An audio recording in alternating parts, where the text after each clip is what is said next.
السلام علیکم۔ آج کا ناول ہے میرا قصور بتلاؤ۔ اس کے ہاتھوں اور پیروں کو رسی سے باندھا گیا تھا۔ وہ اب تک غنودگی کی حالت میں تھی۔ وہ کمرے میں کسی کے داخل ہونے کی آواز سنائی دی۔ وہ کرسی کھینچتا اس کے پاس بیٹھ گیا اور اس کا منہ اپنے مضبوط ہاتھوں میں زور سے پکڑتے اوپر کی جانب کیا اور ان کی نظریں ملیں۔ لڑکی کے چہرے پر حیرت بھرے تاثرات ابھرے۔ تو تم؟ وہ اپنی بات مکمل نہ کر پائی تھی کہ دوبارہ مل کے اچھا لگا۔ وہ شیطانی مسکراہٹ چہرے پر سجائے بولا، مگر اگلے ہی لمحے وہ سنجیدہ ہو چکا تھا۔ ہمارا نکاح ہے آج، امید ہے تم مجھے زیادہ تنگ نہیں کرو گی۔ اس نے موبائل میں اس کے گھر والوں کی کوئی ویڈیو نکال کے دکھائی جسے دیکھ کر وہ خوفزدہ ہو گئی تھی۔ تم ان سب کی زندگی پیاری ہوگی شاید۔ اور زور سے اس کا چہرہ پیچھے کی طرف کر کے چھوڑتا اٹھ کھڑا ہوا اور کمرے سے باہر نکلا اور ایک اور آدمی کو چند ہدایت دے کر وہاں سے رخصت ہو گیا۔ لڑکی ابھی تک حیرت زدہ تھی۔ دکھ بھی چہرے پر صاف نظر آتا تھا۔ حالات بہت بدل چکے تھے۔ اگر پہلے جیسے ہوتے تو شاید اس خبر پر بہت خوش ہوتی، مگر اب اس طرح۔ ڈھونڈ لیا، اب تمہاری باری۔ وہ خوشی سے اچھلتے ہوئے اپنی توتلی زبان میں بولی۔ نیلی کانچ سی بڑی بڑی آنکھیں، لمبے بالوں میں 2 چٹیاں بنی ہوئی آسمانی کلر کی فراک میں وہ بہت خوبصورت لگ رہی تھی۔ گھر والے سے پیار سے پری ہی کہتے تھے۔ نہیں، تم چیٹنگ کر رہی تھی، میں نہیں کھیل رہا۔ پری ماہم سے تھوڑی بڑی عمر کا بچہ منہ بناتے ہوئے بولا۔ ان دونوں کی آپس میں بہت بنتی تھی۔ اب بھی وہ لان میں چھپن چھپائی کھیل رہے تھے۔ میں چیٹنگ نہیں کرتی۔ اچھا، وہ اپنی ناک سکیڑتی بولی۔ تم جھوٹی ہو موٹو۔ وہ زبان نکال کے اسے چڑھاتا اندر بھاگ گیا اور ماہم نے بھی اس کے پیچھے دوڑ لگا دی۔ سرفراز صاحب کے 3 بیٹے تھے، ارسل شاہ، امین شاہ اور حمیر شاہ۔ ارسل بھائیوں میں سب سے بڑے تھے، ان کے بعد امین اور حمیر آتے تھے۔ سرفراز صاحب کے بعد ان کا کاروبار ان کے بیٹوں نے سنبھال لیا تھا، لیکن جائیداد کے زیادہ تر حصے کے مالک ارسل شاہ تھے، کیونکہ سرفراز صاحب نے اپنی زندگی میں ہی بہت سی جائیداد ان کے نام کر دی تھی۔ ان کا ماننا تھا کہ ان کے دونوں چھوٹے بیٹے نالائق ہیں اور کاروبار کو بہتر طور پر نہیں چلا سکتے، چنانچہ کاروبار کے معاملے میں ان پر بھروسہ نہیں کیا جا سکتا۔ اس کے علاوہ سرفراز صاحب کی زندگی میں ہی ارسل نے کاروبار کو اتنی ترقی دی تھی کہ وہ اپنے بیٹے کو سب کا حقدار سمجھتے تھے۔ اس بات نے ان کے چھوٹے بیٹوں کے دل میں ارسل کے لیے حسد اور بغض پیدا کر دیا تھا۔ ارسل شاہ کا ایک ہی بیٹا تھا جس کا نام رحیل تھا۔ ان کی زوجہ کچھ عرصے قبل جب رحیل 2 سال کا تھا اس جہاں فانی سے رخصت ہو گئیں۔ امین شاہ کا ایک بیٹا کاشف اور ایک بیٹی ماریہ تھی۔ کاشف اور رحیل ہم عمر تھے، جبکہ ماریہ ان سے 2 سال چھوٹی اور ماہم کی ہم عمر تھی۔ جبکہ حمیر شاہ کی اکلوتی بیٹی تھی، ان کی ایک اور چھوٹی بیٹی تھی جو بخار کی وجہ سے 1.5 سال کی عمر میں ہی فوت ہو گئی تھی، چنانچہ ماہم پری اکلوتی ہی کہلاتی تھی۔ وہ سب ایک ساتھ ہی سرفراز ہاؤس میں رہتے تھے۔ سرفراز صاحب نے ہمیشہ ان کو ساتھ رکھنے کی کوشش کی تھی، لیکن ان کو کیا خبر تھی کہ ان کو جانے کے بعد ان کے غلط فیصلے کی وجہ سے ان کے بچے الگ ہو کر رہ جائیں گے۔ چھوڑو مجھے، پلیز مجھے گھر جانے دو۔ وہ کب سے چلائی جاتی، مگر کوئی ادھر ہوتا تو اس کی فریاد سنتا۔ چیخ چیخ کے اس کا گلا دکھ رہا تھا۔ وہ شاپنگ کرنے گھر سے نکلی تھی جب ایک کار آ کر اس کے سامنے رکی۔ اس کے منہ پر کسی نے رومال رکھا تھا۔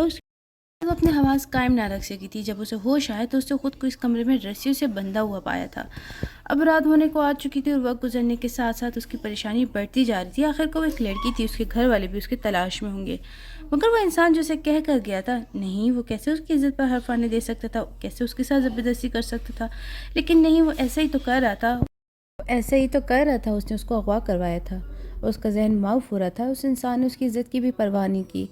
وہ اپنی سوچوں میں کھوئی ہوئی تھی جب وہ دروازہ کھول کر اندر آئے۔ اس کے پیچھے ایک آدمی بھی ہاتھوں میں سامان اٹھائے اندر داخل ہوا۔ چلو جلدی سے تیار ہو جائے، گھنٹے میں قاضی صاحب آ جائیں گے۔ وہ اس کو رسیوں سے آزاد کرتا سختی سے بولا۔ اتنی دیر میں آدمی سامان رکھ کر جا چکا تھا۔ اس میں جو کپڑے وہ پہن لو اور تیار ہو جاؤ۔ کچھ چاہیے تو یہ آدمی باہر ہی کھڑا ہے، اس کو کہہ دینا، مل جائے گا۔ وہ کہتا کمرے سے باہر نکل گیا اور وہ چپ چاپ بیٹھی رہی۔ وہ کیسے مزے سے کہتا کہ جو چاہیے ہو تو بتا دینا۔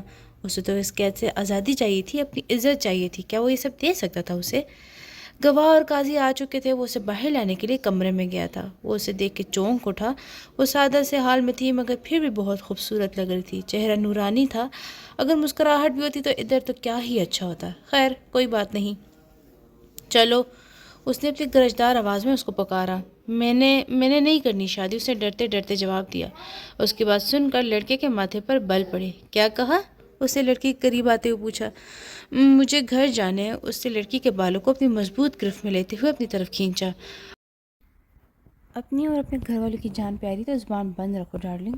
وہ اپنی جیب سے پسٹل نکالنے لگا۔ اس کے چہرے کے اپنے قریب کرتے ہوئے بولا، میں تمہیں بالکل کھونا نہیں چاہتا، لیکن اگر تم نے شرافت سے نکاح نہ پڑھوایا تو مجھے اس کا استعمال کرنا پڑے گا۔ وہ اس کے بہت قریب آ چکا تھا۔ لڑکی 2 قدم پیچھے کو ہوئی۔ تمہیں تو میرے قریب ہی رہنا ہے، عادت ڈال لو۔ اس نے لڑکی کا ہاتھ پکڑا اور کمرے سے باہر لے گیا۔ نکاح شروع ہو چکا تھا، سب وہاں سے جا چکے تھے۔ اسے پھر سے کمرے بند کر دیا گیا تھا۔ تھوڑی دیر بعد وہ کمرے میں داخل ہوا۔ گھر بات کرنی ہے، یاد کر رہے ہوں گے وہ تمہیں، سنجیدہ سب بولا، اور وہی شیطانی مسکراہٹ اس کے چہرے پر پھیل گئی۔ ہاں کرنی ہے۔ وہ اب تک گھبرا رہی تھی، لڑکے کا لہجہ ہی ایسا تھا کہ ڈرنے لگ گیا تھا۔ اسے احساس ہونے لگا کہ وہ اسے گھر نہیں جانے دے گا۔ اب تو اس کے نکاح میں بھی تھی۔ احمد نے اس کے ابو کو ویڈیو کال ملائی تھی۔ تم ان کو بتا دینا کہ اب ہمارا نکاح ہو چکا ہے تو تم میرے ساتھ ہی رہوگی۔ کال مل چکی تھی۔ لڑکی کا حلیہ ایسا تھا کہ وہ اغوا شدہ نہیں لگ رہی تھی۔ ابو ان کے دیکھ کر بے تحاشا خوش ہوئے تھے، مگر دوسری طرف چھائی خاموشی اسے پریشان کرتی تھی۔ کہاں ہو تم اس وقت؟ انہوں نے شکی لہجے میں پوچھا۔ تب ماہم کو ہوش آیا کہ وہ تو دلہن بنی بیٹھی تھی۔ ابو احمد نے، وہ گھبراتے ہوئے بولی، مگر سمجھ ہی نہیں آیا تھا کہ کیا بات کرے ان سے۔ اس وقت کیا کر رہی تھی تم اس کے ساتھ؟ ہمارا نکاح ہو چکا ہے۔ اس کی بات ختم نہیں ہوئی کہ عمیر صاحب بولے، شرم نہیں آئی تمہیں اپنے ماں باپ کی عزت خاک میں ملاتے ہوئے؟ گھر سے بھگتے ایک بار بھی نہیں سوچا؟ اور یہ ماہم کے پیروں سے زمین نکلی تھی۔ ان کو غلط فہمی ہوئی تھی اور وہ اسے غلط سمجھ رہے تھے۔ ابو میں اس نے صفائی دینے کی کوشش کی، ایک لفظ آگے نہ بولنا، مر چکی ہو تم آج سے ہمارے لیے، اس 2 ٹکے کے انسان کے لیے ہمارا منہ کالا کروا کے چلی گئی۔ نہیں ابو، اس کی بات سننے سے پہلے ہی وہ فون کاٹ چکے تھے۔ اب ماہم احمد کی طرف بیٹھی تھی جو کونے میں کھڑا سارا تماشا دیکھ رہا تھا۔ تم نے یہ جان بوجھ کر کیا نا؟ ویڈیو کال اس لیے ملائی تھی تم نے؟ وہ اس کے سامنے کھڑی اس سے پوچھ رہی تھی، آواز آہستہ۔ ماہم کے بال اب احمد کی گرفت میں تھے۔ آئندہ مجھ سے تیز آواز میں بات کرنے کی غلطی مت کرنا۔ چھوڑو، اسے درد ہوتا، اب چھوڑنا ہی تو نہیں ہے تمہیں۔ وہ اپنی شیطانی مسکراہٹ چہرے پر سجائے اس کے بال اپنی گرفت سے آزاد کرتے ہوئے بولا۔ خوف کی ایک لہر ماہم کے جسم میں دوڑی تھی۔ وہ اسے چھوڑ کر کمرے سے باہر چلے گئے جبکہ ماہم کو پریشانیاں کھانے لگتیں۔ سب بچے لان میں کھیلنے میں مصروف تھے جب گھر سے رونے کی آوازیں آنے لگی۔ روہیل سمیت سب بچے گھر کی طرف بھاگے اور آوازیں ارشد صاحب کے کمرے سے آ رہی تھیں۔ اتنے میں امین صاحب کمرے سے نکلے اور باہر کی طرف بھاگے، جانے کیا ہو رہا تھا اندر۔ کیا ہوا ہے روہیل؟ مریہ کو کچھ سمجھنا ہے تو وہ روہیل سے پوچھنے لگی، کیونکہ روہیل ہی ان میں سب سے زیادہ سمجھدار تھا۔ پتہ نہیں، چلو دیکھتے ہیں۔ وہ کمرے کی طرف بڑھا اور اس کے پیچھے پورا گروپ اس کی پیروی میں آگے بڑھنے لگا۔ وہ کمرے کا دروازہ کھول کر اندر داخل ہوئے تو کیا دیکھتے کہ اس کے ابو بیڈ پر سو رہے، ان کے پاس کھڑے سب رو رہے تھے۔ وہ ہر بات جلدی سمجھ جاتا تھا، مگر اس نے کبھی کسی کو مرے ہوئے نہیں دیکھا تھا تو وہ کچھ سمجھ نہیں پا رہا تھا۔ ابو سو رہے ہیں تو آپ لوگ ادھر کیوں رو رہے ہو میرے انکل؟ اسے اپنے ابو کے آرام کی پرواہ ہو رہی تھی۔ اس کو کیا معلوم تھا کہ اس کا باپ ہر دنیاوی پریشانی سے آزاد ہو چکا تھا۔ اس کے کہنے پر سب ان کی طرف متوجہ ہوئے۔ یاسمین چچی، امین چچا کی زوجہ اور ماریہ کاشف کی امی بچوں کو کمرے سے باہر لے گئیں۔ ادھر بیٹھو تم سب آرام سے۔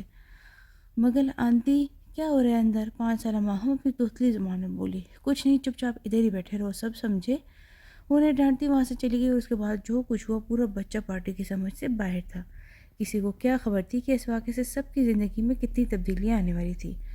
جب اسے پتہ چلا تھا کہ اس کے ابو سے چھوڑ کر جا چکے تھے تو وہ بہت رویا تھا، مگر حد تو یہ کہ اسے کوئی چپ بھی نہیں کرواتا تھا۔ وہ گھنٹوں بیٹھ کر اپنے ماں باپ کو یاد کرتا رہتا۔ اب سے پہلے اسے کبھی ماں کی اتنی یاد نہیں آئی تھی، مگر اب وہ ایک دم سے بالکل تنہا ہو کر رہ گیا تھا۔ اسے حیرانی ہوتی تھی یہ سوچ کر کہ سب کو فرق کیوں نہیں پڑا۔ اس دن کے بعد گھر میں روہیل کے علاوہ کوئی نہیں رویا تھا۔ اب تو کاشف بھی اسے دور دور ہی رہتا تھا۔ ماری اور ماہم میں سے کوئی اس کے ساتھ کھیلتا تو اسے ڈانٹ سننی پڑ جاتی۔ پہلے تو کسی نے نہیں ڈانٹا تھا انہیں۔ اس کے ساتھ کھیلنے سے ایک دم اس کی زندگی بہت بدل گئی تھی اور یہ سب اس کے ذہن پر برا اثر ڈالنے لگا تھا۔ وہ اکثر اکیلے ہی رہتا تھا۔ کیا کر رہے ہو؟ یہ ماہم نے پھر انٹری ماری تھی، حالانکہ وہ تھوڑی دیر پہلے ہی امی سے ڈانٹ کھا چکی تھی۔ وہ اتنی ڈھیٹ تو نہ تھی، بس روہیل سے اس کی دوستی تھی، وہ اسے اکیلا نہیں چھوڑ سکتی تھی۔ سمجھ نہیں آ رہا، نظر نہیں آ رہا بیٹھا ہوں۔ وہ اسے بے دلی سے بولا، آؤ کھیلتے ہیں۔ وہ اسے بازو سے اٹھانے لگی مگر روہیل نے اس کے ہاتھ سے اپنا بازو زور سے چھڑوا لیا۔ وہ اسے صرف اس وقت کرتا تھا جب وہ غصے میں ہوتا تھا۔ جاؤ، مجھے تنگ نہ کرو۔ وہ نہیں چاہتا تھا کہ اس کو دوبارہ اپنی امی سے ڈانٹ پڑے، اس لیے خود اسے ڈانٹے ہوئے بولا، تم گندے ہو۔ وہ برا سا منہ بنا کر وہاں سے جاتے ہوئے بولی، 6 سال ارشد صاحب کے انتقال کو 6 سال گزر چکے تھے اور ان 6 سالوں میں روہیل کی زندگی بالکل بدل گئی تھی۔ اب جب وہ اسکول سے واپس آیا تو تھوڑی دیر میں اسے یاسمین چچی کا بلاوا آیا۔ وہ سیڑھیاں اترتے نیچے ہی آیا تھا جب اسے یاسمین چچی کی آواز سنائی دی، روہیل ادھر آؤ، تم نے کیوں کاشف سے لڑائی کی ہے؟ یاسمین چچی نے اسے غصے سے پکارا۔ کاشف نے اسکول میں کسی لڑکے کو مارا تھا اور روہیل نے اسے سمجھایا تھا غصے سے کہ آئندہ وہ ایسی حرکت نہ کرے۔ چچی میں اسے سمجھا رہا تھا۔ وہ مؤدب انداز سے بولا، کیا سمجھا رہے تھے اس کو؟ سمجھانے والے تم ہوتے کون ہو؟ اپنے کمرے سے باہر نکلتے امین چچا غصے سے بولے، دیکھے اس سے کاشف کے ساتھ لڑائی کی اور پوچھ میں تو مجھ سے زبان درازی کر رہا ہے۔ یاسمین چچی ایک کی 10 لگاتے ہوئے بولی، بدتمیز بد لحاظ۔ امین چچا نے اس کے منہ پر زور سے تھپڑ مارا تھا جس کی آواز پورے تقریباً گھر میں پہنچی تھی۔ تمیز نہیں ہے بڑوں سے بات کرنے کی، سکھانے پڑے گی ہاں۔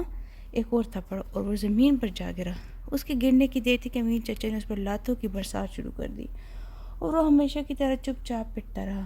اب یہی سلوک تو اس کا مقدر تھا، کیونکہ رہنا تو اسے ہر حال میں اسی گھر میں تھا نا۔ جب وہ مار مار کر تھک گئے اور ان کو غصہ نہ ہوتا تو انہوں نے یاسمین چچی کو حکم صادر کیا کہ آج کے بعد روہیل کو اسکول نہ بھیجا جائے۔ چچا معاف کرتے، میں نے اسکول جانا ہے، وہ زمین پر ہی گرا کر کراہتے ہوئے بولا اور تقریباً روتے ہوئے بولا۔ کوئی ضرورت نہیں، تم نے کرنے ہی کیا ہے وہاں جا کر سب سے لڑنے کے علاوہ؟ وہ کہتے وہ راستے میں پڑے روہیل کو ٹھوکر مار کر وہاں سے چلے گئے اور ان کے جانے کے بعد باری باری سب اپنے کمروں کی طرف چل دیے، کیونکہ تماشا ختم ہو چکا تھا۔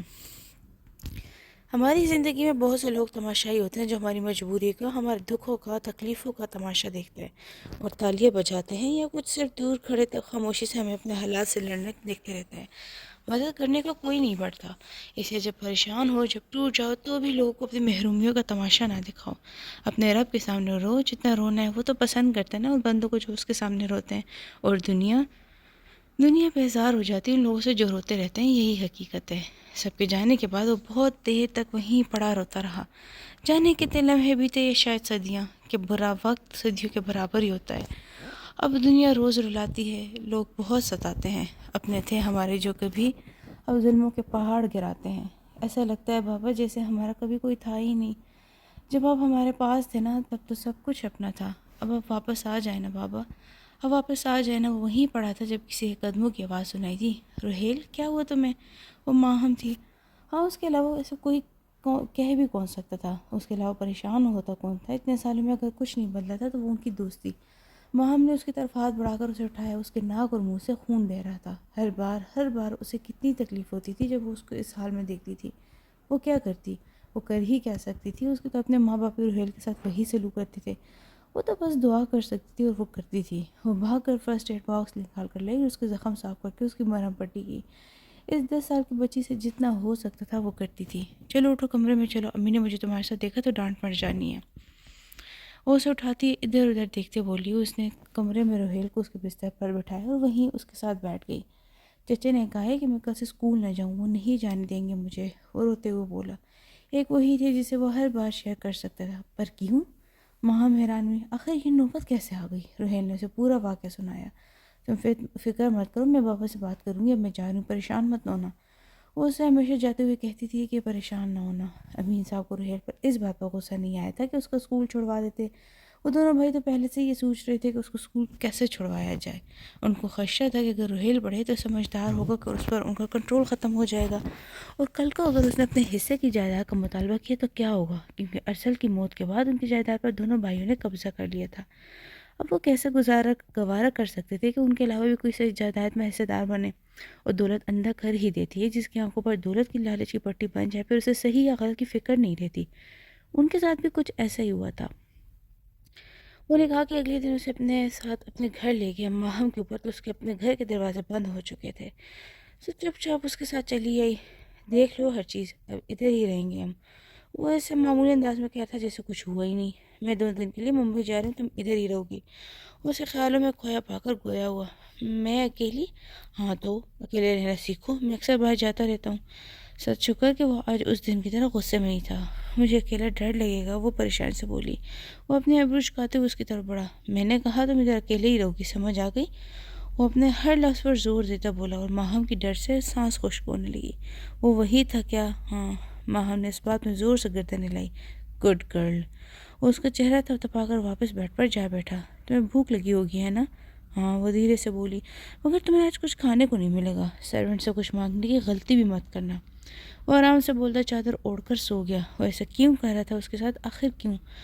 وہ یہ سوچتی بیڈ کی طرف بڑھی تھی کہ احمر کی گرجدار آواز سنائی دی، تم زمین پر سو گئی اور تکیے کے بغیر۔ مگر کیوں؟ وہ پوچھے بغیر نہ رہ سکی اور پھر اپنے ہی کہنے پر پچھتائی۔ وہ اٹھتا ہوا اس کے قریب آیا، اس کا بازو پکڑ کر اتنے زور سے مروڑا کہ ماہم کی چیخیں نکل آئیں۔ چھوڑو سوری، وہ تکلیف سے کراہتی ہوئی بولی۔ اسے لگ رہا تھا کبھی اس کا بازو نہ چھوڑا جائے تو اپنے اس بازو سے محروم ہو جائے گی۔ مجھے سوال پسند نہیں، جو کہو شرافت سے کر دیا کر ڈیرت۔ ورنہ مجھے غصہ بھی چڑھ سکتا ہے۔ نہیں نہیں نہیں کروں گی۔ تکلیف سے اس کی آنکھوں میں آنسو آنے لگے۔ آخر کار اس نے ماہم کا بازو چھوڑو جا کر دوبارہ سوتا بنا۔ وہ کتنی ہی دیر اس کا اپنا بازو پکڑے وہیں کھڑی رہی، سوچتی رہی۔ سوچنے کو بہت کچھ تھا، لیکن فی الحال وہ یہ سوچ رہی تھی کہ زمین پر بغیر تکیے کے کیسے سویا جائے۔ کوئی حل تو تھا نہیں اس کی بات ماننے کے علاوہ۔ چنانچہ وہ زمین پر لیٹ گئی، مگر نیند کہاں آنی تھی، پر رات تو گزارنی تھی، سو پوری رات ادھر ادھر کروٹ لیتے ہی گزار دی۔ ماہم کا میٹرک ہو چکا تھا، آج ہی ماہم اور مایا کا رزلٹ آیا تھا۔ دونوں نے میٹرک بہت اچھے نمبر سے پاس کیا تھا اور پورے گھر میں خوشی کا سما تھا۔ روہیل بھی ماہم کے لیے خوش تھا، پر وہیں وہ اداس بھی تھا کہ وہ پڑھ نہیں سکا۔ اس نے اسکول جانے کا حق بھی چھین لیا گیا تھا۔ ماہم نے ایک دو بار اپنے ابو سے بات کی تھی، مگر ہر بات اسے زبردست قسم کی ڈانٹ سننی پڑی تھی، سو روہیل نے اسے خود ہی اس بارے میں دوبارہ بات کرنے سے منع کر دیا تھا۔ وہی تم کیوں ادھر اجڑے چمن بن کر بیٹھے ہو؟ اسے معلوم تو تھا ہی، مگر پھر بھی پوچھنے لگی۔ کچھ نہیں، مبارک ہو تمہیں۔ وہ اپنے چہرے پر مسکراہٹ سجاتے بولا۔ ہاں خیر مبارک، ضروری لوگ کو جلدی مبارک دینی چاہیے، اور تمہیں تو کوئی ہوش ہی نہیں ہے۔ وہ نروٹھے انداز میں بولی۔ اچھا سوری، تم نے منہ میٹھا تو نہیں کروایا میرا؟ اب کی بار اس نے گلہ کیا۔ وہ میٹھے کا بہت شوقین تھا اور یہ بات ماہم اچھی طرح جانتی تھی۔ ہاں کیوں نہیں، رکو میں تمہارے لیے مٹھائی لاتی ہوں۔ وہ کہتی وہاں سے مٹھائی لانے کے لیے بھاگ گئی۔ اب اسے سب سے چھپ کر روہیل کے لیے مٹھائی بھی نکالنی تھی۔ چونکہ سب دن کے کھانے کے بعد اپنے اپنے کمروں میں جا چکے تھے، تو کچن میں کوئی نہیں تھا۔ ماہم نے شکر منایا اور مٹھائی نکال کر روہیل کے پاس لے گئی۔ لو پیٹو، کھاؤ جتنا کھانا ہے۔ وہ اسے پلیٹ پکڑاتے ہوئے مسکرا کر بولی۔ میں پیٹوں؟ صبح سب بچوں کو کھانا کھاتا ہوں، دن میں تم سب سے چھپا کر دیتی ہوں، رات میں تو کچھ ملتا ہی نہیں ہے کھانے کو، اور میں پیٹوں؟ ناراضگی سے اور غصے سے بولا۔ روہیل احمد اس گھر میں کسی پر غصہ نہیں کر سکتا تھا ماہم کے علاوہ، تو سارا غصہ اسی پر نکلتا تھا۔ وہ اکثر ناراض بھی ہو جاتی تھی، مگر وہ جو کہتا تھا وہ سچ ہی تو ہوتا تھا، لہٰذا 1 گھنٹے بعد ہی ساری ناراضی ختم ہو چکی ہوتی تھی۔ اچھا سوری، معاف کر دو، غلطی سے منہ سے نکل گیا۔ ماہم اس کا غصہ ٹھنڈے کرنے لگی۔ اب کھانے دو مجھے مٹھائی، یا پکڑوانا ہے کس سے؟ وہ کھانے میں مصروف ہو چکا تھا۔ تم ہی باتیں کر رہے ہو، منہ بناتے ہوئے بولی۔ احمد، روہیل کدھر ہو؟ وہ اسے کمرے میں سے خوشخبری دی نہیں تھی، مگر وہ سامنے کہیں دکھ ہی نہیں رہا تھا۔ یار احمد بولو یا روہیل، دو نام کیوں لے رہی ہو؟ کمرے میں داخل ہوتا بولا۔ کیونکہ تمہارے دو نام ہے، اس لیے جو میری مرضی ہوگی میں لوں گی۔ میرا نام روہیل ہے، وہ اسے آنکھیں دکھاتے ہوئے بولا۔ ہاں، اور پورا نام روہیل احمد شاہ، ولد ارسل شاہ۔ ہائے کتنا چھوٹا نام ہے نا۔ واٹ ایور، وہ ناک سے مکھی اڑاتا بولا۔ اوے تمہیں فارس غازی کی طرح ناک سے مکھی اڑانے کی عادت کب پڑی؟ وہ دلچسپی سے اس سے پوچھنے لگی۔ کون فارس غازی؟ اس نے تعجب سے پوچھا۔ اوہ فارس نہیں، فارس، اسے سمجھانے لگی۔ واٹ ایور، کون ہے وہ؟ نمل کا ہیرو ہے وہ، تمہیں نہیں پتا؟ اس نے تعجب سے پوچھا۔ ہاں میں نمل کو بھی نہیں جانتا، وہ بیزار سے لہجے میں بولا۔ روہیل تمہیں نمل کا نہیں پتا؟ حیرت سے اس کا منہ کھلا ہوا تھا۔ نہیں بتا، اب بتا دو کون ہے وہ؟ نمل ناول کا نام ہے، اتنی مشہور ناول، اور فارس اس کا ہیرو۔ اوہ اچھا، تو کیسے انسان ہو تم؟ چلو چھوڑو اس بات کو، میں نے پکڑا کب ہوا ہے؟ اچھا میں تمہیں ایک بات بتانے آئی تھی، اس کی بات کو نظر انداز کرتے ہوئے بولی۔ میرا اسلام آباد میں بہت اچھے کالج میں داخل ہو گیا، 2 دن بعد چلے جانا ہے میں نے۔ وہ بات کہتے تھوڑی افسردہ ہو گئی تھی۔ تو تم اسلام آباد میں ہی رہو گی؟ نہ مبارکباد دی، نہ کوئی خوشی کا اظہار۔ خوشی ہوتی تو اظہار بھی ہوتا، اس کے سر پر تو بم پھوٹا تھا۔ ہاں کالج ہے، ہاسٹل ہے کالج کا اپنا، وہیں رہوں گی۔ اچھا، وہ دکھی ہو چکا تھا تو اس سے کچھ زیادہ نہ بولا گیا۔ اب میں جا رہی ہوں، کوئی دیکھ نہ لیتا، تم پریشان نہ ہونا۔ وہ کہتی وہاں سے بھاگ گئی، روہیل کو سوچوں میں ڈال گئی۔ اس بار پریشان ہوئے بغیر نہیں رہ سکتا تھا، تو اب وہ بھی جا رہی تھی اس کو اکیلا چھوڑ کے، اور اسے کوئی فکر بھی نہیں تھی وہاں، اور کوئی تھا ہی نہیں اس کا، کوئی خیال نہیں رکھتا تھا اس کا۔ وہ جانتی تھی وہ پھر بھی جا رہی تھی۔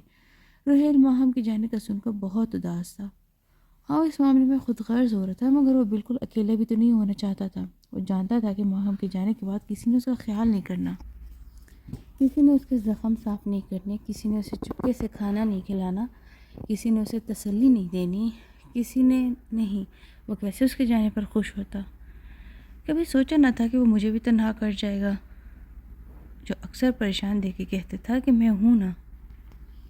ماہم جب صبح اٹھی تو وہ جا چکا تھا، اسے گھر میں اکیلا چھوڑ کر۔ نہیں اکیلا تو نہیں، ادھر نوکر چاکر تو تھے۔ وہ کچن میں جا کر ناشتہ بنانے کا کہہ گئی، لیکن بی بی صاحب نے کہا کہ آپ کو صرف دن کو کھانا ملے گا۔ خان صاحب نے کہا لیکن مجھے بہت بھوک لگی ہے۔ اس نے واقعی کل سے کچھ نہیں کھایا تھا، ہم نہیں دے سکتے، صاحب نے سختی سے منع کیا ہے، وہ کہہ کر اپنے کام میں مصروف ہو گئی، جبکہ ماں ہم پیر پٹکتی کمرے میں آ گئی۔ شکر ہے کہ روحیل کی غیر موجودگی میں پیر تو پٹک ہی سکتی تھی، مگر میرے ساتھ ایسا کیوں کیا؟ میں نے تو کبھی اس کے ساتھ برا نہیں کیا۔ وہ سوچنے لگی، وہ کسی اور کے کیے کی سزا اسے کیوں دے رہا تھا؟ اس نے تو ہمیشہ ہمیشہ اس کا خیال رکھا تھا، اس کی پرواہ کی تھی، پھر کیوں؟ وہ جا چکی تھی، کسی نے اسے روحیل سے جاتے وقت بھی ملنے نہیں دیا تھا۔ اس نے 2 دن سے کچھ پیٹ بھر کر نہیں کھایا تھا، کیونکہ اسے گھر کے ایک گملہ توڑنے کی گستاخی کی تھی، اور سزا کے طور پر اسے مارنے پیٹنے کے بعد کمرے میں بند کر دیا گیا تھا، بس اور نہیں۔ اس نے ایک فیصلہ کر لیا تھا کہ چچا سے جائیداد میں اپنا حصہ لینے کی بات کرے گا۔ آخر کو بچہ نہیں تھا، 19 سال کا ہو چکا تھا، اور جیسے اس کی سزا ختم ہوئی چچا کے کمرے میں ان سے بات کرنے پہنچا تھا۔ کیوں؟ کیا کرنے تم ان سب کا؟ اور سنبھالو گے کیسے تم؟ ہماری سالوں کی محنت برباد کرنا چاہتے ہو؟ میرے چچا نے کہا تھا، مجھے بس ایک الگ گھر اور نوکری دے دے کر، میں اکیلے رہنا چاہتا ہوں۔ کیوں میاں، آرام نہیں ہے تمہیں؟ اور نوکری کیا کرو گے تم؟ جاہل لوگوں کو نوکریاں نہیں ملتی، اب دفع ہو جاؤ یہاں سے۔ وہ ان کے کمرے سے باہر نکل آیا، وہ دوبارہ پیٹنا نہیں چاہتا تھا۔ روحیل ماریہ کو کالج سے لینے گیا تھا جب اسے ماریہ کو ایک لڑکے کے ساتھ دیکھا۔ اب کیا وہ اس کے پاس جاتا ہے؟ ایسا کرتا تو ایک بار پھر سے شامت جانی تھی، کیونکہ سنتا تو کوئی تھا نہیں اس کی۔ انہیں سوچوں میں کھویا ہوا تھا کہ ماریہ کی اس پر نظر پڑی، پہلے تو وہ گھبرا گئی، مگر پھر سنبھلتے اس لڑکے سے رخصت چاہی اور آ کر گاڑی میں بیٹھ گئی۔ اسے اپنی طرف آتا دیکھ کر روحیل بھی گاڑی میں بیٹھ گیا۔ تم گھر پر کچھ نہیں بتاؤ گے؟ وہ جیسے اس پر حکم صادر کرتے بولی۔ تو آئندہ سے نہ ملنا، وہ معمولی انداز میں بولا۔ اس دن تو بات وہیں ختم ہو گئی، مگر پھر ماریہ تقریباً ہر روز اس لڑکے کے ساتھ دکھنے لگی۔ روحیل کو اب چپ رہنا مناسب نہ لگا، چنانچہ اس نے ماریہ سے بات کرنے کا فیصلہ کیا۔ تم روز اس لڑکے کے ساتھ گھوم پھر رہی ہوتے، کیا میں امین چچا کو شکایت لگاؤں تمہاری؟ میری مرضی، میں جو کچھ کروں، تمہیں اس سے کیا مسئلہ ہے؟ اس نے ڈٹائی سے جواب دیا۔ ماریہ تم غلط کر رہی ہو۔ روحیل اسے سمجھانے کی کوشش کرنے لگا۔ ٹھیک ہے، مان لیا غلط کر رہی ہوں، پھر یہ کہ تمہیں اپنی اور اپنے گھر والے کی عزت کا خیال ہونا چاہیے۔ میرے کاموں میں دخل اندازی کی کوشش نہ کرو، ورنہ بہت برا ہو سکتا ہے تمہارے ساتھ۔ اس پر اپنی باتوں کو کوئی اثر نہ ہوتے دیکھ کر روحیل اس وقت چپ ہو گیا، مگر وہ ماریہ کی باتوں سے اور پریشان ہو چکا تھا۔ وہ لڑکا سارے ماریہ کا کلاس فیلر تھا، ان کی دوستی کالج کے ابتدائی دنوں میں ہوئی تھی، مگر آہستہ آہستہ ان کی دوستی محبت میں بدل چکی تھی۔ میں اسے محبت نہیں کہتی، محبت تو پاک ہوتی ہے جو اپنے محرم سے ہوتی ہے، اور جو پاک نہ ہو وہ محبت نہیں ہوتی۔ میں اسے ہوس کہتی ہوں۔ اب تو وہ اکثر کلاسز بنک کر کے پارک وغیرہ بھی چلے جاتے تھے، اور یہ بات ماریہ کی دوستوں کے علاوہ کوئی نہیں جانتا تھا۔ ماریہ کی دوستیں بھی ماریہ کو اس لڑکے سے دور رہنے کا کہتی تھی، اور اسے سمجھاتی رہتی تھی کہ وہ کوئی اچھا لڑکا نہ تھا، مگر ماریہ نے کبھی کسی کی ایک نہ سنی۔ روحیل اب چپ نہیں رہے گا، یہ بات اسے سمجھ آ چکی تھی، لیکن ساروں کو چھوڑ بھی تو نہیں سکتی تھی۔ اب اسے روحیل کو راستے سے ہٹانے کے لیے کچھ نہ کچھ تو کرنا ہی تھا۔ کیا کرنا تھا، یہی وہ سوچ رہی تھی۔ ان دنوں ماہم چھٹیوں پر گھر آئی ہوئی تھی، اور وہ روحیل سے دور دور ہی رہتی تھی۔ نہیں، وہ اسے ناراض نہیں تھی، وہ تو احتیاط برت رہی تھی۔ وہ بچپن سے ساتھ تھے، وہ اس کی دوست تھی، وہ اس کو پسند کرنے لگی تھی، مگر وہ ایک نامحرم کی محبت میں گرفتار ہو جانے سے ڈرتی تھی۔ وہ ڈر گئی تھی، تبھی وہ اسے دور چلی گئی تھی۔ تبھی اس نے اسلام آباد کے کالج میں داخلہ لینے کا فیصلہ کیا تھا۔ وہ اسے آج بھی اتنا ہی عزیز تھا، اسے اب بھی روحیل احمد کی اتنی ہی پرواہ تھی، بس وہ خود کو اس سے دور رکھتی تھی، یہی حل تھا۔ مگر روحیل، وہ تو رشتوں کا ترسا تھا، وہ تو پیار کا ترسا ہوا تھا۔ اب اس کی واحد دوست نے بھی اس کو چھوڑ دیا تھا۔ اب کون تھا اس دنیا میں اس کا؟ وہ بہت دکھی تھا، وہ ماہم پر غصہ تھا۔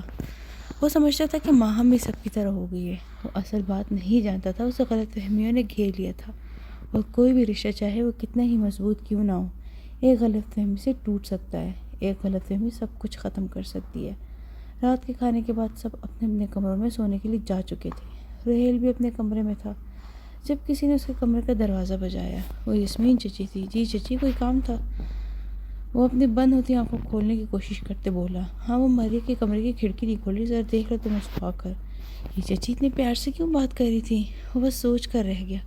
آ بھی جاؤ، ان کی آواز سے چونکا۔ جی آیا۔ وہ آنکھیں مسلتا ان کے پیچھے چل پڑا۔ تم دیکھو کھڑکی کو، میں پانی پی کر آتی ہوں۔ اور وہ سیڑھیاں اترتی نیچے چلی گئیں۔ روحیل کھڑکی کو چیک کرنے کے لیے کمرے میں گیا۔ جیسے اس نے کھڑکی کو ہاتھ لگایا، اسے اپنے پیچھے سے کسی کمرے میں داخل ہونے کی آواز آئی، پھر دروازہ بند ہونے کی آواز آئی۔ اس نے فوراً پیچھے مڑ کر دیکھا، وہ ماریہ تھی۔ وہ بس اسے ہی دیکھ پایا تھا جب ماریہ نے چیخنا چلانا شروع کر دیا۔ ہو کیا رہا تھا اس کو کچھ سمجھ نہیں آئی، مگر اس کے الفاظ سن کر جلدی اس کو ہوش آیا۔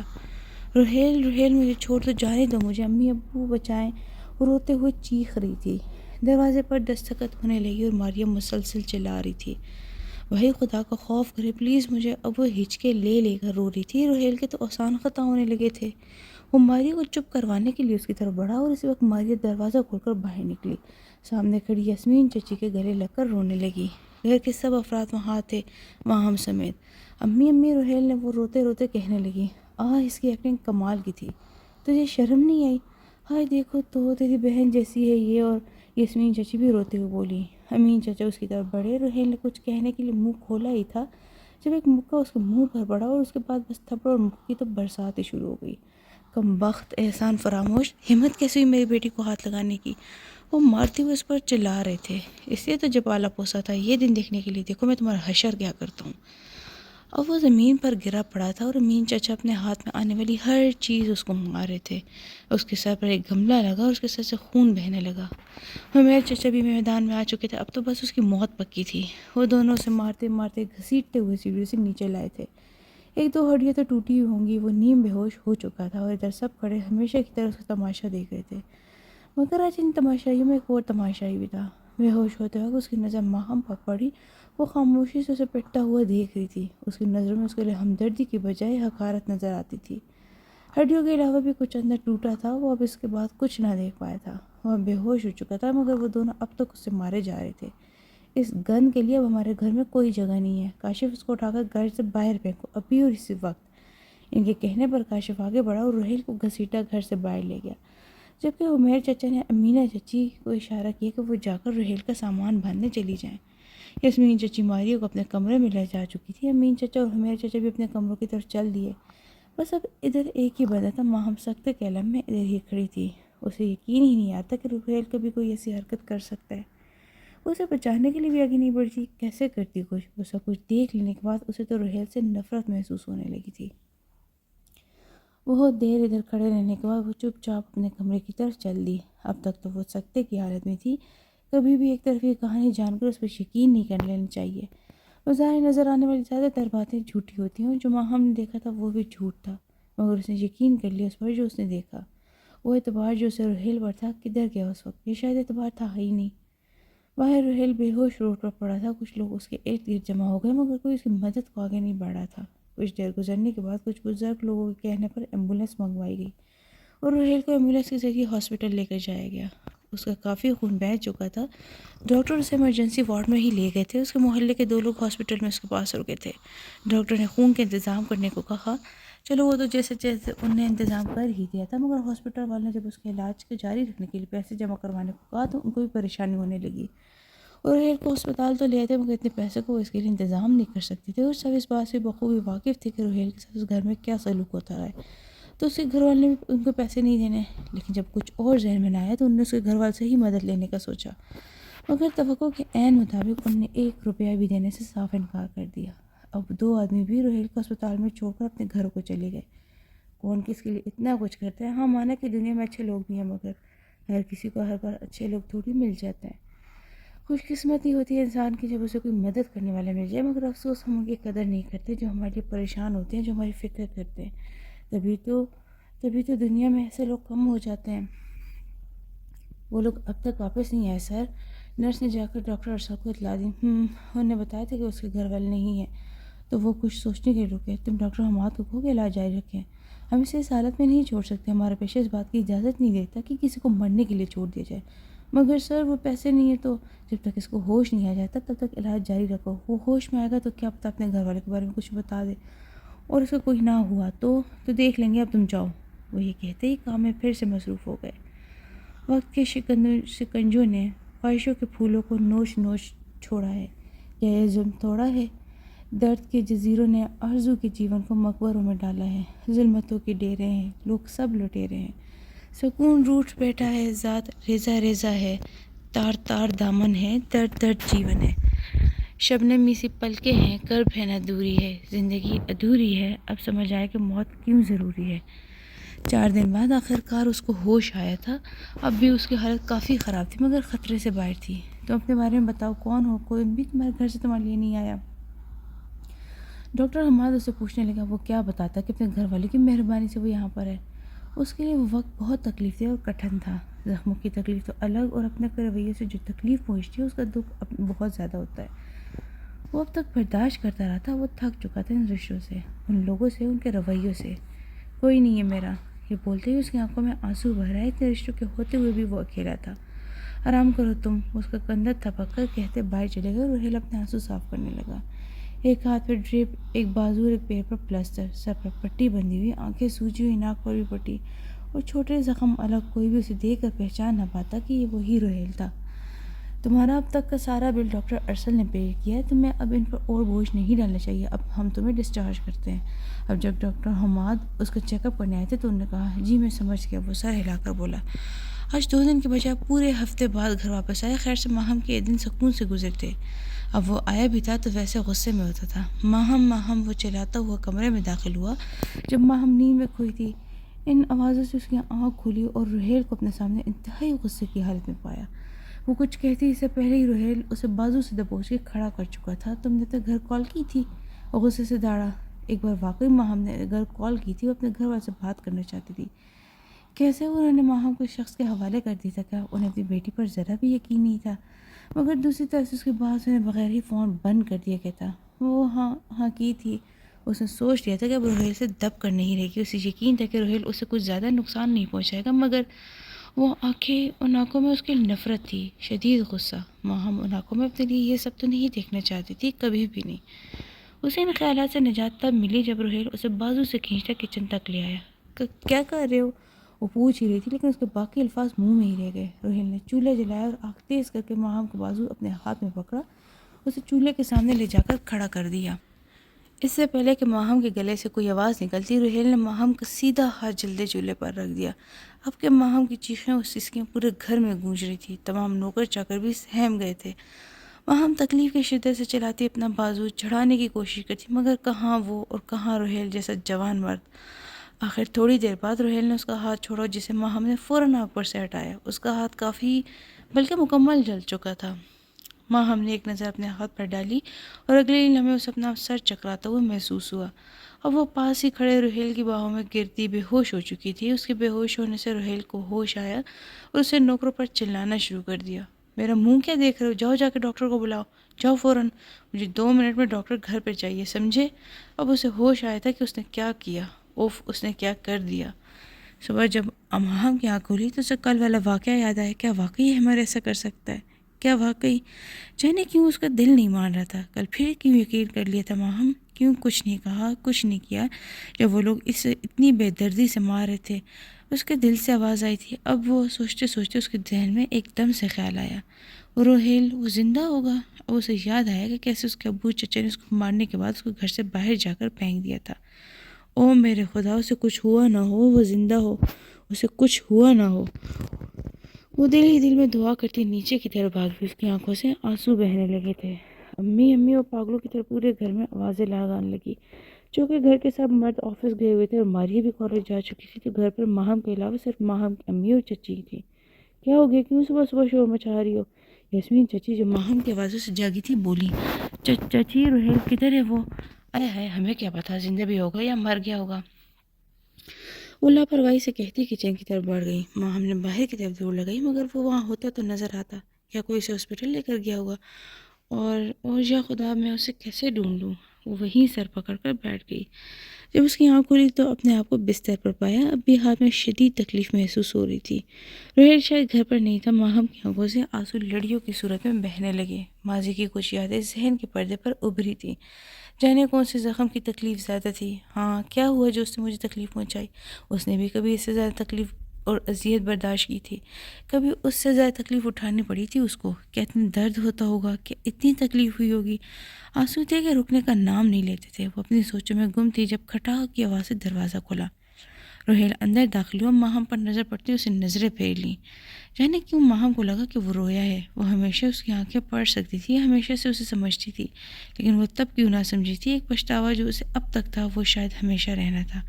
اسے تکلیف سے آنکھیں میچ لیں۔ روہیل کو شاید کچھ چاہیے تھا۔ مطلوبہ شے ملنے پر وہ کچھ بھی کہے بغیر کمرے سے نکل گیا، جبکہ ماہم کے ذہن پر پردے پر ماضی کی فلم چلنے لگی۔ شکریہ، جان چھوٹی اس بوجھ سے بھی۔ ماہم ماریہ کے کمرے کے پاس سے گزر رہی جب اس نے یاسمین چچی کی آواز سنی۔ پہلے اس کے باپ سے جان چھڑوائی تھی مشکل سے، اب جا کر روہیل کا خیال آیا تھا ان کو۔ میں تو کہتی تھی کہ ارسل بھائی کے ساتھ ہی اس کا کام بھی تمام کر دیتے، مگر نہیں۔ یہ سن کر ماہم کا دل دھڑکا تھا، مطلب کہ یہ سب کچھ انہوں نے سوچ سمجھ کر کیا، اور ارسل چچا کو بھی۔ وہ سوچ ہی رہی تھی جب ماریہ کی آواز آئی، ہاں ماں باپ بیٹا دونوں سے جان چھوٹ گئی، لیکن اماں میں وہ زندہ ہوا اور واپس آ گیا تو؟ ماریہ بولی تھی، چپ کر، ایسا بولو کسی نے سن لیا تو؟ عقل تو ہے ہی نہیں۔ یاسمین چچی نے ماریہ کو ڈپٹا، اماں عقل نہ ہوتی تو اتنا اچھا پلان کیسے بناتی؟ ویسے تجھے یہ خیال آیا کیوں؟ وہ ویسے ہی اماں، بس وہ جائیداد کی بات کرتا نا ابو سے، ابو نے بتایا تھا ان کی پریشانی حل کرنے کے لیے۔ ماریہ نے جلدی سے بہانہ بنایا۔ وہ اور بھی کچھ کہہ رہے تھے لیکن کسی کے پیروں کی آہٹ سنتے ہی وہ دھڑکتے دل کے ساتھ وہاں سے چلی گئی تھی۔ امی، وہ کچن میں امی کے ساتھ کام کروا رہی تھی، تو کچھ دن کے پہلے کی سنی ہوئی باتیں یاد آئیں۔ اس نے اپنی امی سے سب کے بارے میں پوچھنے کا سوچا۔ امی ارسل انکل کو کیوں مارا تھا؟ وہ جانتی تھی کہ اگر اس نے ان کی موت کے بارے میں پوچھا تو انہیں اسے کچھ نہیں بتایا، اس لیے اسے سیدھے یہی سوال کیا، کیا تمہیں کیوں ایک دم سے یہ خیال ہے؟ اپنا کام کرو چپ کر کے۔ اسے ڈانٹ کر دوبارہ کام میں مصروف ہو گئی، جبکہ ماہم منہ بنا کر یہ سوچنے میں مصروف ہو گئی کہ اس بارے میں کس سے پوچھا جائے، اور اسے وہ بندہ پتہ چل چکا تھا۔ ماریہ ایک بات تو بتاؤ۔ وہ دونوں لاؤنج میں اکیلے بیٹھے چائے پی رہے تھے۔ جیسے ہی ماریہ نے چائے ختم کی تو ماہم نے بات شروع کی، ہاں پوچھو۔ ارسل چچا کو کیسے مارا تھا؟ مطلب کہ کسی کو پتہ بھی نہیں چلا کہ ان کا قتل ہوا ہے؟ اس نے آج تک کی زبردست مگر تکلیف دہ اداکاری کرتے ہوئے پوچھا۔ ماریہ نے پہلے تو کچھ دیر اسے حیرت سے دیکھا، پھر پوچھا، تم نہیں جانتی کیا؟ نہیں، کبھی خیال ہی نہیں کیا اس طرف۔ اچھا میں بتاتی ہوں، ان کو زہر دیا تھا نا ابو اور چچا نے، کیونکہ دادا کی ساری جائیداد پر انہوں نے اکیلے قبضہ کیا ہوا تھا۔ اور لیکن پوسٹ مارٹم میں کیوں نہیں پتہ چلا؟ کیونکہ مجھے یاد ہے رپورٹ میں تو ایسا کچھ بھی نہیں تھا۔ ہاں نا پاگل، کتنی بدھو ہو تم، کچھ نہیں پتا تمہیں تو۔ جس ڈاکٹر نے رپورٹ بنوائی تھی اس کو پیسے دیے تھے نا، تمہیں نہیں پتا کسی کے بھی ہاتھ گرم کرنے سے ہم اپنا کام نکلوا سکتے ہیں۔ اچھا میں نے پیکنگ کرنی ہے اپنی، تو اندر جا رہی ہوں۔ ماہم اور ایکٹنگ نہیں کر سکتی تھی، چنانچہ بہانہ بنا کر اٹھنے لگی۔ ہاں تم واپس ہاسٹل جا رہی ہو نا، کب جانا ہے؟ وہ ہاسٹل میں تھی جب اسے گھر سے کال آئی تھی۔ السلام علیکم امی، کیسی ہیں آپ؟ ہاں ٹھیک ہوں، تم کیسے بیٹا؟ انہوں نے بجھے سے لہجے پوچھا۔ کیا ہوا امی، آپ پریشان لگ رہی ہیں؟ ماہم، ماریہ گھر سے بھاگ گئی ہے، انہوں نے پریشانی سے اس کو اطلاع دی۔ کیا؟ ایسا کب ہوا؟ کیسے؟ کیوں؟ 2 دن سے لاپتہ تھی، آج صبح کال کر کے بتایا تو اسے شادی کر لی، اسی منحوس لڑکے کے ساتھ بھاگ گئی ہوگی۔ اوہ پھر اب ایسا کیوں کیا اس نے امی؟ یہ سوال پوچھنے کے بعد اسے ایک دم سے خیال آیا کہ کیسے ماریہ کی امی کے پوچھنے پر کہ اسے روہیل کو گھر سے نکلوانے کا پلان کیسے خیال آیا۔ وہ ایک دم سے گھبرا گئی تھی، یہ بات کرتے ہوئے بھی اٹک رہی تھی۔ خدا جانے ہماری تو عزت خاک میں ملا گئی نا، سارے زمانے میں تھو تھو ہو رہی ہے ہم پر، کسی کو منہ دکھانے قابل نہیں چھوڑا اس نے تو۔ امینا غصے سے بولی۔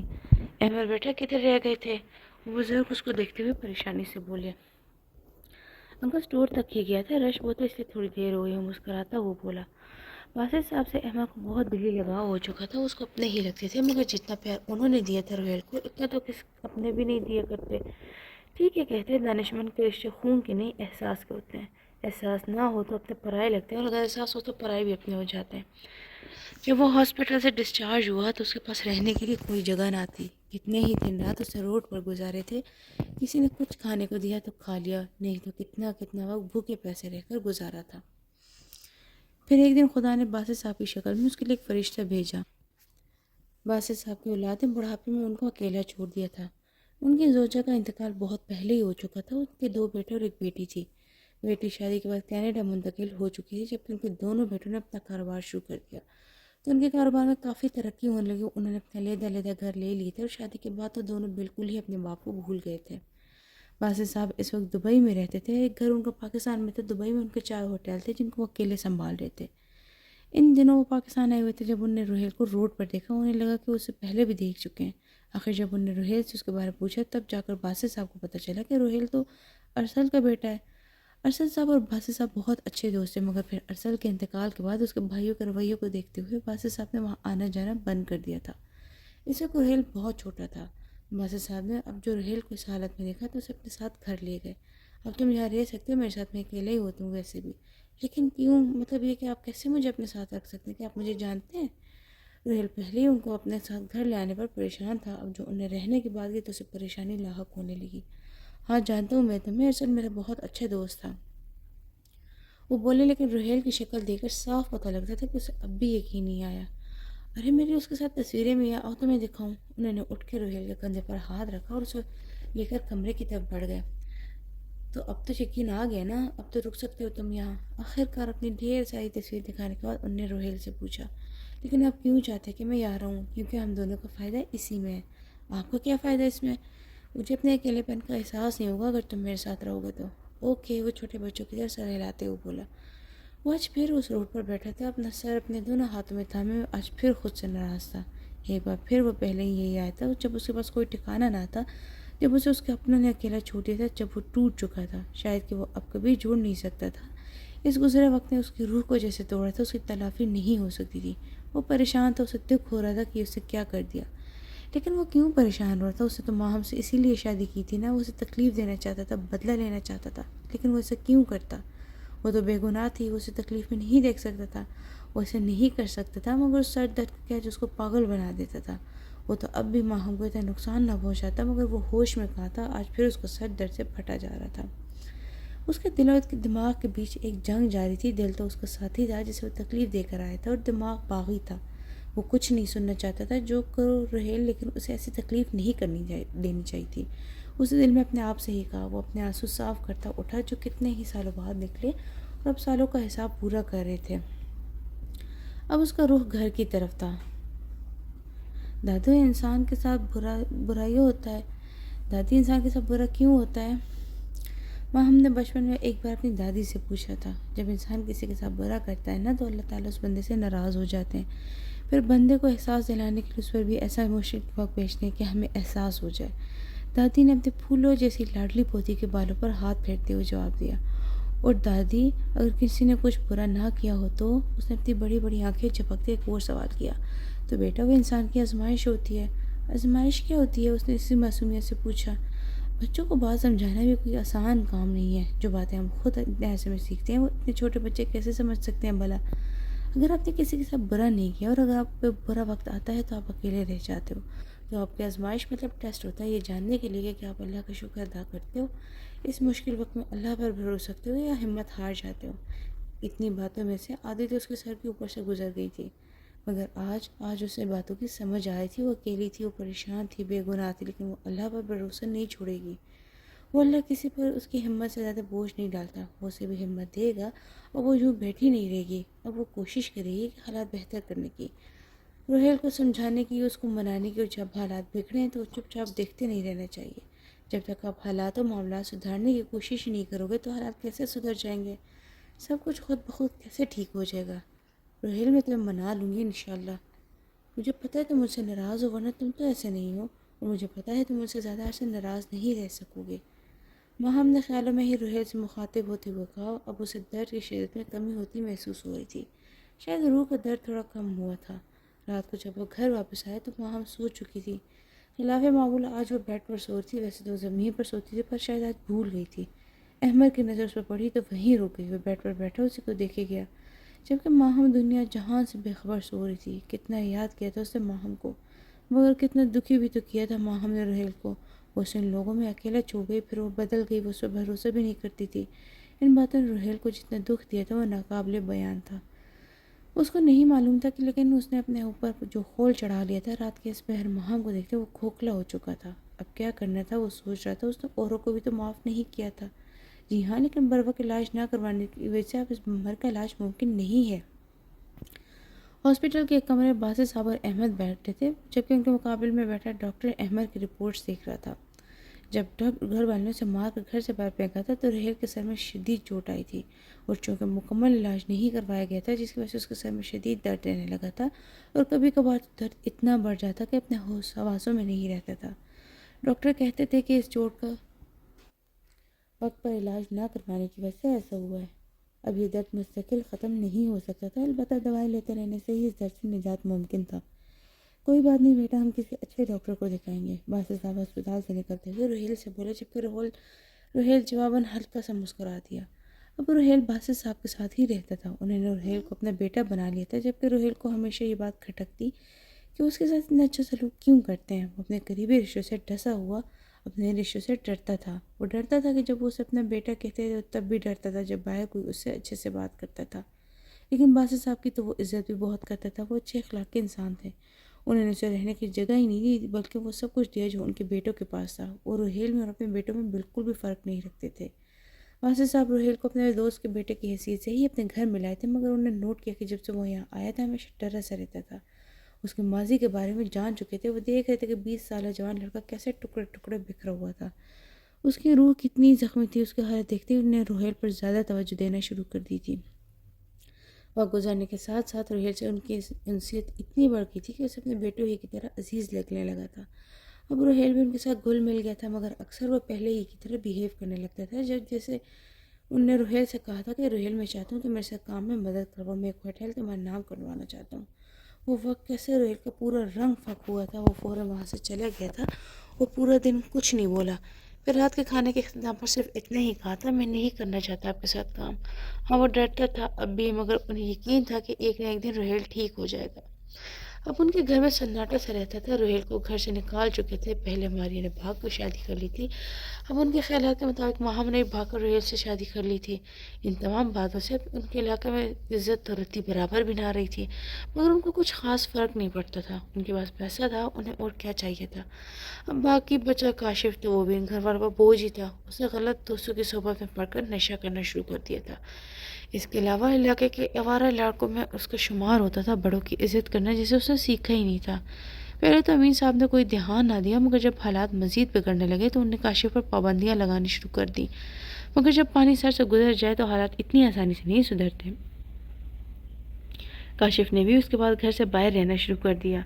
مختصراً وہ دونوں بھائی اپنی اولادوں کو کھو چکے تھے۔ اب ان کو تھوڑا پچھتاوا ہوتا تھا، نہیں روہیل سے برے سلوک کا نہیں، بلکہ اس بات کا کہ کاش اپنی اولاد پر وقت پر دھیان دے لیتے تو ایسی زندگی نہ گزار رہے ہوتے۔ مگر زندگی تو چلتی رہتی، ان کی بھی گزر ہی رہی تھی۔ صبح روہیل نے ماہم سے کوئی بات نہیں کی۔ اسے حیرانی ہوئی تھی یہ دیکھ کہ اسے ماہم کو بیڈ پر سو جانے کی وجہ سے ڈانٹا تک نہیں تھا۔ اسے ایک لمبی سانس بھری آج اسے روہیل سے معافی مانگنی تھی۔ رات کو سب سو رہے تھے جب امین صاحب کا فون بجا۔ اسے کو گہری نیند میں تھے تو کال کاٹ کر پھر سے سوتے بنے، مگر بار بار کالز آنے کی وجہ سے انہیں مجبوراً اٹھنا ہی پڑا۔ صبح کے 4 بج رہے تھے، اب کالز آنا بند ہو گئی تھی۔ ان نمبر دیکھنے کے لیے موبائل اٹھایا ہی تھا جب کسی نے ان کے کمرے کا دروازہ زور زور سے کھٹکھٹانا شروع کیا۔ 1 منٹ، اتنی بھی کیا جلدی، آ رہا ہوں۔ انہیں میں بڑبڑاتے اپنی آنکھیں کھولتے دروازے کی طرف بڑھے۔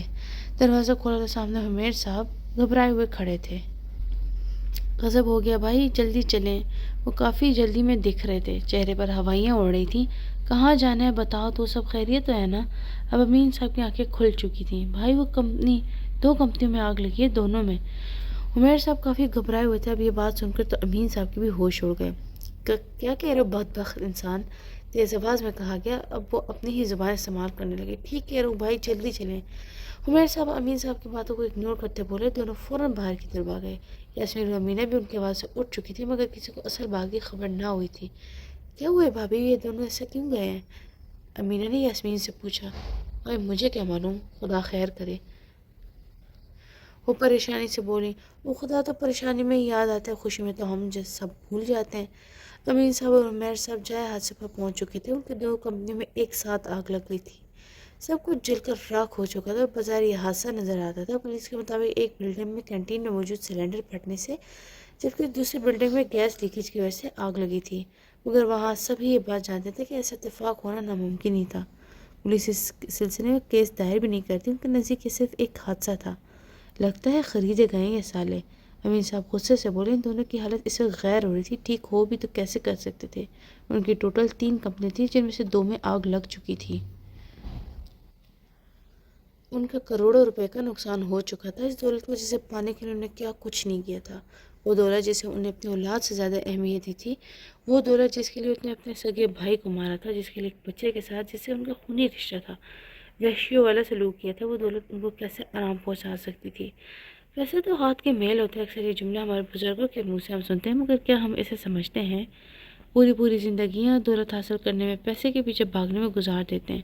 ہم زندگی کبھی جیتے ہی نہیں ہیں، ہم زندگی بس گزار دیتے ہیں ان چیزوں کے پیچھے بھاگتے بھاگتے۔ اب کیا کریں گے؟ یہ عمیر صاحب تھے، جبکہ امین صاحب اس وقت کچھ بھی بولنے سے قاصر تھے۔ اب تک ان کو ہونے والے نقصان کا پتہ نہیں چلا تھا۔ رات پوری ان نے تھانوں کے چکر لگاتے گزاری تھی۔ ایک نیا سورج ان بھائیوں کی حالت پر ہنستا طلوع ہو چکا تھا، جبکہ وہ دونوں صدمے کی حالت میں تھے۔ ماہم اب تک روہیل کا انتظار کر رہی تھی۔ کل اسے روہیل سے بات کرنے کا موقع ہی نہیں ملا تھا۔ ملا بھی تو اس کی روہیل سے بات کرنے کی جرت نہ ہوئی۔ کل شام سے ہی وہ غائب تھا اور اب شام کے 7 بج رہے تھے، پورے ایک دن ہونے کو آیا تھا۔ عموماً وہ کہیں دور جاتا تو بتا کر ہی جاتا تھا، اور دبئی جانا ہوتا تو ڈھیر پابندیاں جو ماہم پر لگتی تھی اس سے اس بات کا اندازہ ہو ہی جاتا تھا۔ وہ انہی سوچوں میں گم تھی جب وہ کمرے میں داخل ہوا۔ ہیلو ڈارلنگ، تمہارے لیے گڈ نیوز ہے، میرے پاس گیس تو کرو۔ وہ اپنے مخصوص انداز میں مسکراتا ٹی وی کی طرف بڑھا، جبکہ ماہم کو اس کی مسکراہٹ دیکھ کر ہی کچھ غلط ہونے کا احساس ہوا۔ وہ ریموٹ تو پکڑا نا ذرا۔ روہیل نے سائڈ ٹیبل پر پڑے ریموٹ کی طرف اشارہ کیا۔ ماہم نے ریموٹ اٹھا کر اسے پکڑایا۔ اب کمرے میں خبروں کی آوازیں گونج رہی تھی۔ ماہم کے کان میں پڑنے والے الفاظ سے اس کے کان کھڑے ہو گئے۔ معروف بزنس مین امین شاہ اور ان کے بھائی حمیر شاہ کی دونوں کمپنیوں میں گزشتہ رات آگ بھڑک اٹھی، جس کی وجہ سے دونوں بلڈنگز جل کر راکھ ہو گئی۔ پولیس کا کہنا ہے کہ یہ محض ایک حادثہ تھا۔ تفصیلات جاننے کے لیے ہمارے نمائندے۔ روہیل نے ٹی وی کی آواز بند کر ماہم کی طرف دیکھ کر ایک زوردار کہکا لگایا۔ ماہم جو اپنی آنکھیں پھاڑے ٹی وی پر چلتی نیوز دیکھ رہی تھی، روہیل کے کہکا لگانے پر اس کی طرف دیکھنے لگی۔ تم نے کیا یہ سب؟ وہ پوچھ رہی تھی یا بتا رہی تھی؟ اس کے انداز سے کچھ پتہ نہیں چلتا تھا۔ ہاں، میں نے اپنے حصے کی جائیداد ان سے لے لی، مگر اب تو کہانی باقی ہے ان کے پاس۔ وہ ایک گھر بھی فالتو پڑا ہے نا شاید۔ روہیل سوچنے کی ایکٹنگ کرتا بولا۔ تو کیا سب چھین لوگے ان سے؟ ماہم نے آرام سے کہا۔ ایکچولی میرے خیال میں یہ سب ان کی ضرورت سے کچھ زیادہ ہی ہے۔ میں تو ان کا گھر کا سب لوگوں سمیت ہی اڑا دینے کا سوچ رہا تھا، لیکن وہ کیا ہے نا کہ میں تمہارے باپ اور چچا کی طرح قاتل نہیں ہوں، نہ ہی بننا چاہتا ہوں۔ روہیل زہریلے سے لہجے بولا۔ اسے جان بوجھ کر تمہارے باپ اور چچا کہا تھا ماہم کو باور کروانے کے لیے۔ اب وہ ان کو اپنا نہیں مانتا۔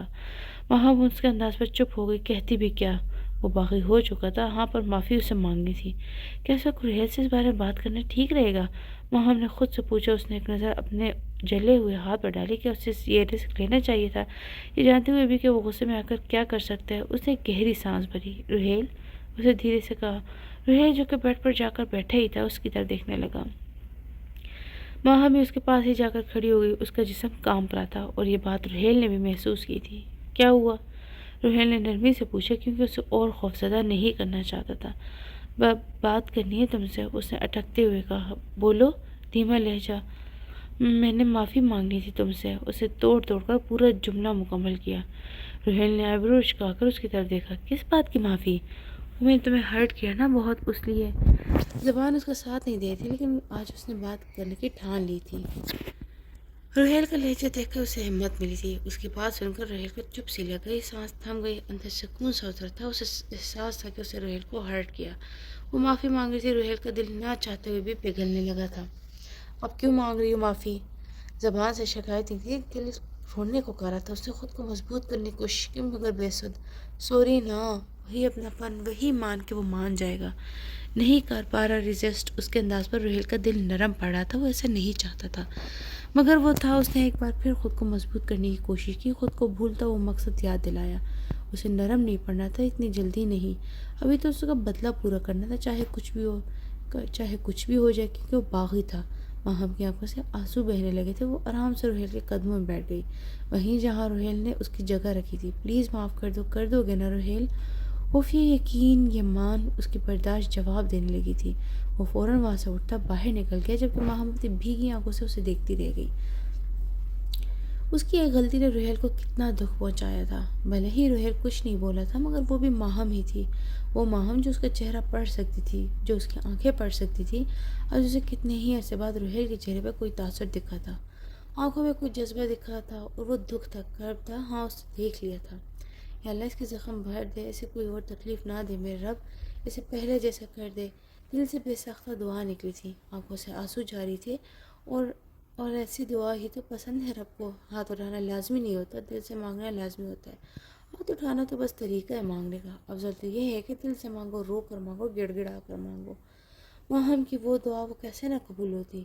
روہیل نے خود کو اسٹڈی میں بند کر لیا تھا۔ اس کے آنسو کب سے باہر نکلنے کو بےتاب ہو رہے تھے۔ اب بس بہت ہو گیا۔ آنسو بہہ نکلے تھے۔ وہ اداس سے یا خوش، اسے سمجھ نہیں آ رہی تھی۔ بس تکلیف تھی، مگر اداسی نہیں تھی، درد تھا، غصہ نہیں تھا۔ جیسے کوئی مرہم رکھے گہرے زخم پر۔ درد ہوتا ہے، شدید ہوتا ہے، تکلیف تو ہوتی ہے، مگر تسلی بھی ہوتی ہے۔ درد پہنچے بغیر زخم ٹھیک نہیں ہوتے۔ تکلیف سہنی پڑتی ہے ماضی۔ روہیل کی دماغی حالت کافی سنبھل چکی تھی، بظاہر ایسا لگتا تھا باسط صاحب آج کل بہت بیمار رہنے لگے تھے۔ آج بھی ان کی طبیعت کافی خراب تھی۔ روہیل ان کی خوب خدمت کرتا تھا، اگر وہ نہ ہوتے تو نہ جانے اس کا کیا ہوتا۔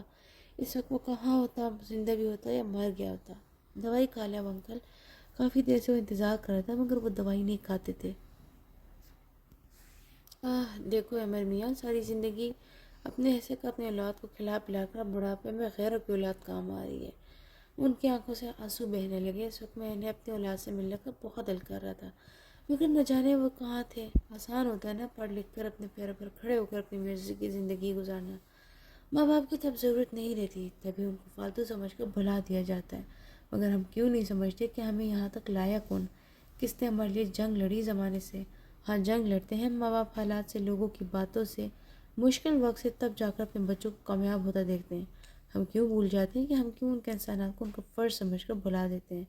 آخر کیوں والد بستر مرگ پر پڑے اپنے بچوں سے ملنے کو بےتاب ہے، تکلیف میں ہے، اس کا آخری وقت قریب ہے، مگر وہ اپنے بچوں کو بدعا نہیں دیتا۔ وہ اپنے بچوں سے ناراض تک نہیں ہے، بس ایک بار ان کو دیکھنا چاہتے ہیں، ان سے باتیں کرنا چاہتے ہیں، لیکن اس کی تکلیف کو کون سمجھے گا، کون اس کے دکھوں کا مداوع کر سکتا ہے؟ روہیل بھی بے بس تھا، آخر کیا کرتا، بس باسط صاحب کو تسلیاں دیتا رہتا تھا۔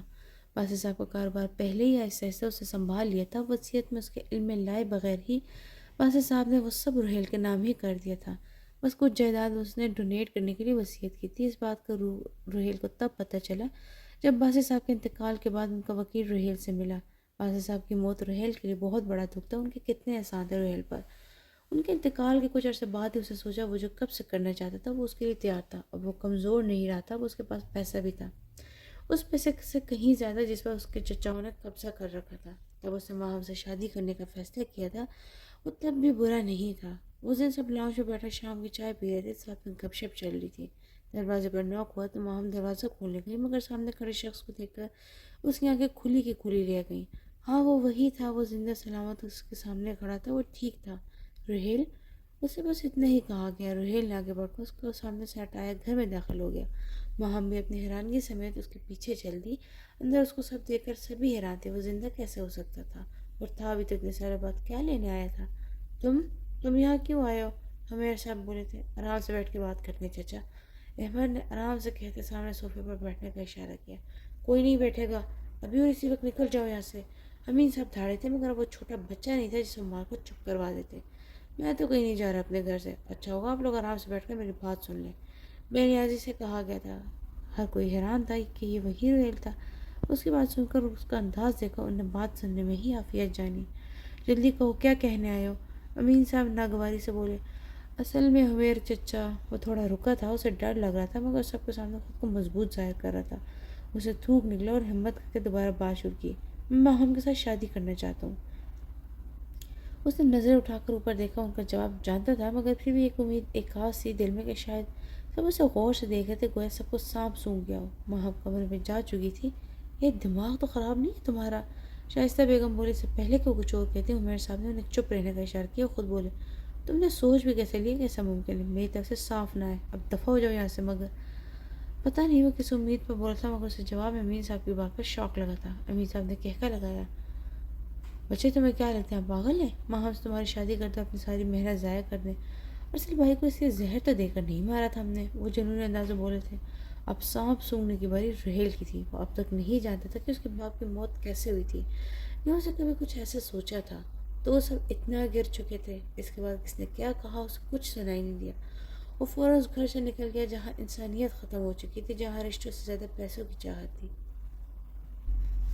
وہ وہاں نہیں رہنا چاہتا تھا۔ اگلے کچھ دیر تک اسے کسی چیز کا ہوش نہ رہا۔ جب ہوش آیا تب اس نے فیصلہ کیا ان سے بدلہ لینے کا۔ ماہم سے شادی تو اب کرنی ہی تھی۔ صبح اس کی آنکھ کھلی تو اس نے خود کو اسٹڈی میں پایا، اچانک وہ پچھلی ساری یہ باتیں سوچتے سوچتے سو گیا تھا۔ وہ کمرے میں گیا تو ماہم کو اسی جگہ سوتے پایا جہاں وہ اسے چھوڑ کے گیا تھا۔ وہ وہی تھی جہاں روہیل نے اسے چھوڑا تھا۔ ماہم کے سوئے ہوئے وجود پر ایک نظر چھوڑ ڈال کر وہ واش روم کی طرف بڑھ گیا۔ فریش ہو کر کام کے لیے گھر سے نکلا تو سر درد سے پھٹا جا رہا تھا۔ یہ درد اسے جینے نہیں دیتا تھا۔ وہ سر جھٹک کر کار ڈرائیو کرنے لگا۔ ماہم صبح اٹھی تو روہیل باہر جا چکا تھا۔ جانے رات وہ کب تک روتی رہی تھی۔ آئینے میں اپنا چہرہ دیکھا تو سرخ انگارہ ہوتی آنکھوں میں سوجن ہو رہی تھی۔ کل کی باتیں یاد آئی تو کرب سے اس نے آنکھیں میچ لی۔ جانے اتنا سخت دل وہ کب ہو گیا تھا۔ بچپن میں جب کبھی ان کی لڑائی ہوتی تھی تو رحیل کی ناراضگی تب تک ہوتی تھی جب تک ماہم اس کے پاس آ کر اس سے بات نہ کر لے۔ پر وہ ماضی تھا اور جو اب تھا وہ حال تھا، وہ حقیقت تھی، وہ امتحان تھا، مگر اب اس کی برداشت جواب دینے لگی تھی۔ دل اس کے پاس بھی تو تھا، کیسے نہ دکھتا۔ مجھے ہمت دے میرے مالک کہ میں اس آزمائش پر پورا اتر سکوں۔ رحیل کر بھیا برداشت نہیں کر سکوں گی۔ ماہم نے دل میں دعا کی اور اپنی آنکھیں رگڑتی کچن کی طرف بڑھ گئی۔ وہ شام میں گھر واپس آئے تو ماہم کمرے میں ہی تھی۔ وہ اپنا سر پکڑے بیڈ پر جا بیٹھا۔ سر میں درد ہے کیا؟ ماہم نے اس کی حالت دیکھتے ہوئے پوچھا۔ وہ ویسے بھی کسی بہانے سے اسے بات کرنا چاہتی تھی۔ رحیل بس اتنا ہی بولا۔ درد کی شدت کی وجہ سے بات نہیں کر پا رہا تھا۔ سر دبا دوں؟ اسے تکلیف میں دیکھ کر ماہم نے پوچھا۔ رحیل اس کی بات کا جواب دیے بغیر دوسری طرف کروٹ لے کر لیٹ گیا۔ پہلی بار کی طرح کوئی تماشا نہیں کرنا چاہتا تھا۔ رحیل کو یوں چپ دیکھ کر ماہا کو پریشانی ہونے لگی۔ اس نے رحیل کے سر پر اپنا ہاتھ رکھا، اس کے بالوں میں اپنی انگلیاں پھیرنے لگی۔ رحیل وہ ویسے ہی چپ چاپ لیٹا رہا۔ وہ اس پر غصہ کرنا چاہتا تھا مگر وہ کر نہیں پا رہا تھا، کیونکہ اسے غصہ نہیں آ رہا تھا جانے کیوں، مگر اسے سکون مل رہا تھا جانے کیوں۔ اور پتہ نہیں کب یوں ہی لیٹے لیٹے اس کی آنکھ لگ گئی۔ ہم کافی دیر اس کے بارے میں یوں ہی انگلیاں پھیرتی تھی، پھر اسے یاد آیا کہ رحیل نے رات کا کھانا تو کھایا ہی نہیں۔ چنانچہ اس کو سوتا چھوڑ کر اس کے لیے کھانے کا بندوبست کرنے کچن چلی گئی۔ آدھی رات کو رحیل کی آنکھ کھلی۔ اب اس کے سر کا درد کافی حد تک ٹھیک تھا۔ کھانا بھی اس نے نیند میں ہی کھایا۔ تھوڑا سا کہا تھا وہ یاد کرنے لگا کہ رات کو ہوا کیا تھا، اور انجانے میں ہی اس کے چہرے پر بس ایک لمحے کی ایک تسلی بخش مسکراہٹ آئی تھی، جسے اگلے ہی لمحے احساس ہوتے ہی اسے اپنے چہرے سے غائب کر دیا۔ وہاں ہم کو دیکھا تو وہ دنیا جہاں سے بے خبر نیند کی وادی میں کھوئی ہوئی تھی۔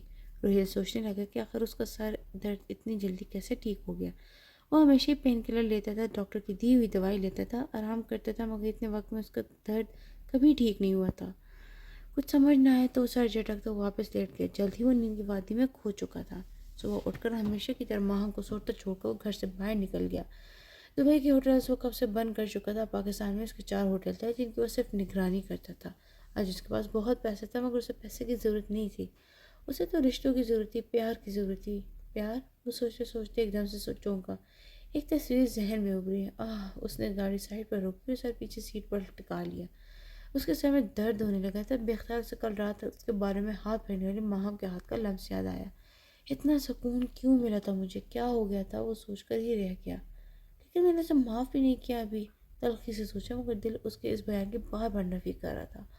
دل کی فریادیں جان کر رحیل نے ایک گہری سانس بھری اور تمام خیالوں کو جھٹک کر دوبارہ ڈرائیو کرنے لگا۔ مگر یہ کہ ماہم کی دعائیں رنگ لا رہی تھیں۔ رحیل ان خیالوں کو وقتی طور پر بھلا سکتا تھا، ان سے پیچھے چھڑوا سکتا تھا، لیکن ہم کتنی بھی کوشش کر لیں کسی دعاؤں یا بدعاؤں سے بھاگ نہیں سکتے۔ جب وہ اوپر والا کن کہہ دیتا ہے تو ہم اس معاملے میں بے اختیار ہو جاتے ہیں۔ وہ ڈرائیو کر رہا تھا جب اس کے موبائل پر کال آنے لگی۔ اسے نام دیکھا گھر سے کال تھی۔ اس نے سوچا کہ کوئی ملازم ہو سکتا ہے، یہی سوچ کر اس نے گاڑی روک کر کال ریسیو کی۔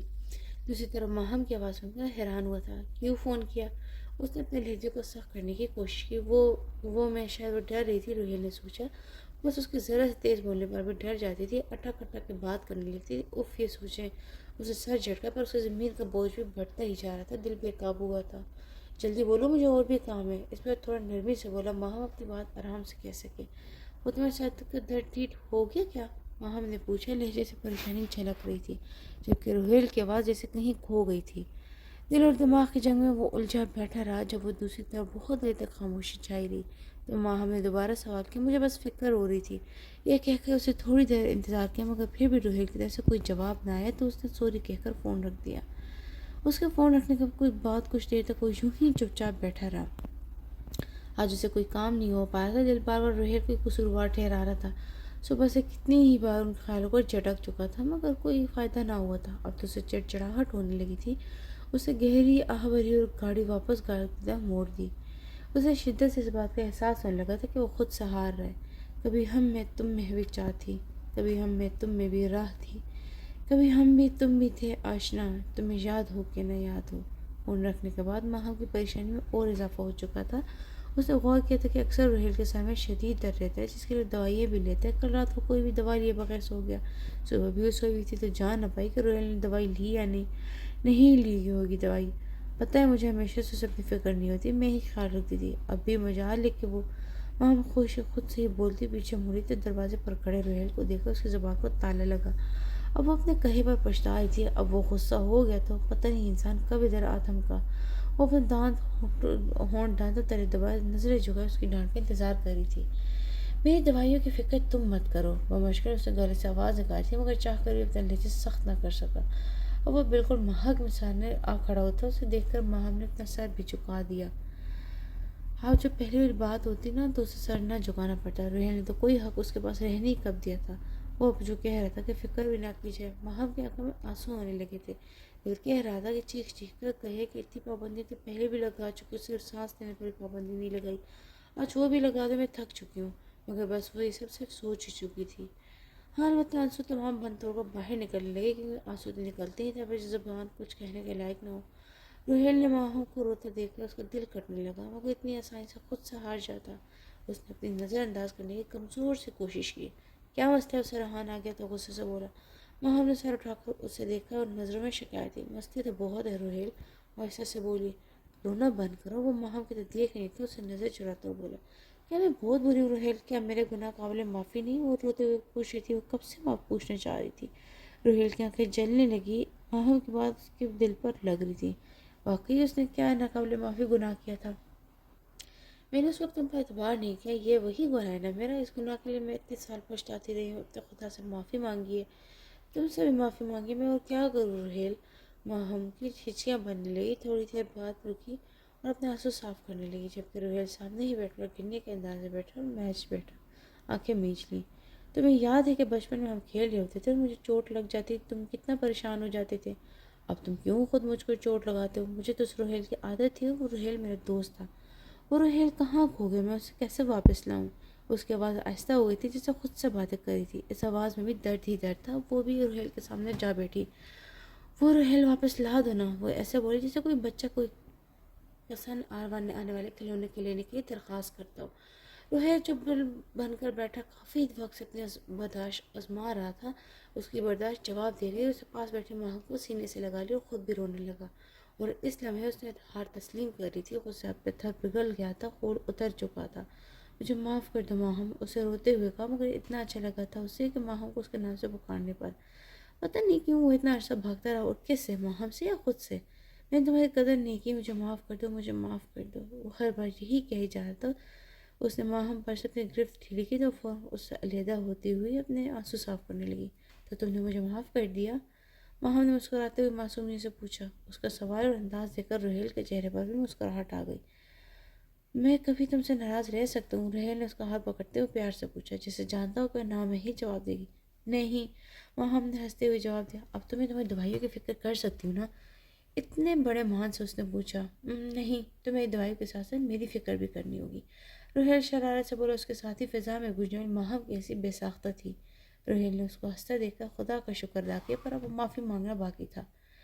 سنو، تم مجھے یاد کر دینا کہ اس دنیا سے ڈر کر میں، اپنوں کے رویے سے تھک کر میں، حقیقت سے غافل ہو بیٹھا، تمہیں تکلیف دے بیٹھا، تمہیں ناراض کر بیٹھا، مجھے تم معاف کر دینا ماہم۔ روہیل کو ایک دم سے کوئی خیال آیا تو اس نے ماہم کو مخاطب کیا۔ کیا ہوا؟ تم نے مجھے معاف کر دیا نا؟ میں تم سے کبھی ناراض ہی نہیں تھی۔ روہیل اس کی بات پر چپ رہا تو پھر سے بولی، پھر بھی ایڈوانس میں معاف کر دیا۔ روہیل اس کی بات سن کر مسکرایا۔ وہ ہمیشہ سے یہ ایسی تھی، صرف مذاق وہی ناراض ہو سکتی تھی، اور ایک وہی تو تھی جسے وہ اپنی کہہ سکتا تھا۔ ایک بات مانو گی میری؟ روہیل پھر سے بولا۔ ہاں بالکل بولو، تم اللہ سے دعا کرنا کہ مجھے معاف کر دے۔ وہ نظر جھکا کر کہنے لگا۔ ہم نے ایک گہری سانس پر ڈالی اور ایک خیالاتے ہی مسکرا بیٹھی۔ چلو اٹھو۔ کہاں؟ ماہم کو اٹھتے دیکھ کے اس سے پوچھا۔ میں نے شکرانے کے نفل پڑھنے ہیں، میں بھی نفل پڑھ کے معافی مانگ لوں۔ چلو اٹھو۔ اس کی بات سن کر روہیل بھی مسکراتا ہوا اٹھ کھڑا ہوا۔ روہیل اٹھ جاؤ، 9 بج گئے ہیں۔ روہیل ماہم کب سے روہیل کو اٹھا رہی تھی، مگر مجال اپنی جگہ سے 1 انچ بھی لو۔ وہ فوٹ پیچ چکو اب، ماہم تنگ آ کر بولی تو روہیل کے وجیح چہرے پر مسکراہٹ ابھر آئی۔ ماہم نے روہیل کو جاگتا پایا تو کشن اٹھا کر اس کے منہ پر دے مارا۔ روہیل ہڑبڑا کر اٹھ بیٹھا اور ماہم کو پھولا ہوا منہ دیکھ کر مسکرانے لگا۔ اس کے مسکرانے پر وہ خجل سے ہوئی۔ میں ناراض ہوں تم سے، وہ اعلان کرتے ہوئے اندازے میں بولی۔ کیوں؟ وہ ابھی مسکرا تھا۔ اس کو یوں ہی مسکراتا دیکھ کر ماہم نے ڈرامائی انداز میں لمبی سانس بھری اور اس کی طرف دیکھ کر بولی، آج نشر تم بناؤ گی، سزائے تمہاری۔ اس کی بات سننی تھی کہ روح کی مسکراہٹ فوراً اڑ چھو گئی۔ میں کیوں؟ اس پر وہ تیوری چڑھا کر بولا۔ اس کے بدلتے ہوئے موڈ کو دیکھ کر ماہم گڑبڑائی۔ نہیں وہ اس کو اکلاتا دیکھ کر روہیل نے آہ بھری اور دوبارہ لیٹ گیا۔ کمر اپنے سر تک لیتا ہوا بولا، سونے دو، ناشتہ بن جائے گا تو اٹھا دینا۔ اس کو دوبارہ سوتے ہوئے دیکھا ماہم نے افسوس سے سر ہلایا اور کچن کی طرف قدم بڑھا دیے۔ مزاج تو دیکھو جناب کی کرکٹ کے رنگوں کی طرح موڈ بدل جاتا ہے۔ وہ کچن کی طرف جاتے ہوئے سوچ رہی تھی۔ روہیل وہ شام کی چائے پی رہے تھے جب ماہم نے ایک خیال کے تحت روہیل کو متوجہ کیا۔ بولو۔ روہیل اس وقت ٹی وی پر میچ دیکھ رہا تھا، ٹی وی پر ہی نظر جمایا بولا، کچھ پوچھنا ہے؟ ماہم سنجیدگی سے بولی، پوچھو۔ نظریں ہنوز ٹی وی پر تھی۔ تم نے گھر والے کو معاف کر دیا؟ ماہم نے سوچ سوچ کر سوال پوچھا۔ پتہ نہیں روہیل کو اس کے سوال پر کیا رد عمل آئے گا۔ روہیل نے ٹی وی پر سے نظریں ہٹائی اور اس کو دیکھنے لگا۔ کیا مجھے کرنا چاہیے؟ ٹھنڈے لہجے میں پوچھنے لگا۔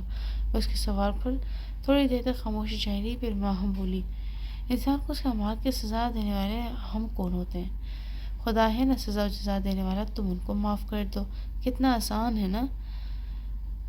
روہیل نے پوچھا، آسان نہیں ہے جانتی ہوں، مگر تم کوشش تو کرو، آگے بڑھ جاؤ، جو ہو چکا اسے بھول جاؤ، پھر معاف کرنے میں آسانی نہیں ہوگی۔ ماہم اسے سمجھا رہی تھی، اور آگے بڑھنا آسان ہے، سب کچھ بھلا دینا بولنے میں آسان لگتا ہے ماہم۔ روہیل نے لمبی آہ بھری، میں تمہاری ہیلپ کروں گی روہیل، تم ارادہ تو کرو، کچھ وقت لگے گا مگر ہم کر لیں گے، اس نے اپنی معصوم اپنائیت بھرے لہجے میں کہا۔ اس کے تم کے بجائے ہم کہنے پر روہیل کو بے اختیار پیار آیا تھا۔ ٹھیک ہے، وہ ایسے سے بولا، تم بہت بہادر ہو روہیل، اور بہت اچھے بھی۔ ماہم نظر جھکا کر مسکراتی بولی۔ اس کے نئے حیرت انگیز انکشاف کو سن کر پہلے تو وہ کچھ حیران ہوا، پھر بعد میں ہنس دیا۔ روہیل بہادر ہے جب تک ماہم کے ساتھ ہے۔ تھوڑی دیر بعد روہیل ٹی وی دیکھتے ہوئے بولا۔ ماہم نے بے اختیار اس کی طرف دیکھا جو مکمل طور پر ٹی وی دیکھنے میں مشغول تھا۔ اب تک ماہم کی نظروں کا انحصار دیکھ کر روہیل ماہم کی طرف مڑا۔ تم کہتی تھی نا کہ پریشان نہ ہونا، میں ہوں نا، تو میں پریشان کیسے ہو سکتا ہوں؟ جب تم میرے ساتھ ہوتی ہے تو میں بہادر ہوتا ہوں۔ نظریں ہنوز ماہم پر مرکوز تھی۔ ماہم کو اس کی بات سن کر خوشگوار حیرت محسوس ہوئی۔ تمہیں یاد ہے؟ وہ خوشی سے بولی۔ سب کیوں؟ روہیل نے سر ہلاتے ہوئے جواب دیا۔ ماہم کی آنکھوں میں آنسو آنے لگے تو روہیل نے اسے ٹوکا، اب ملکہ جذبات نہ بن جانا، اٹھو ایک اور کپ چائے لاؤ میرے لیے۔ اس کی بات سن کر ماہم منہ کھولے سے دیکھنے لگی، کیسا شخص ہے؟ ابھی کیا باتیں کرتا اور ڈانٹنا شروع ہو گیا۔ روہیل نے اسے یوں ہی بیٹھے دیکھا تو زور سے بولا، سمجھ نہیں آئی میری بات؟ اس کا غصہ دیکھ کر ماہم کپ اٹھاتی کچن کی طرف بھاگی اور روہیل اسے بھاگتے دیکھ کر مسکرانے لگا۔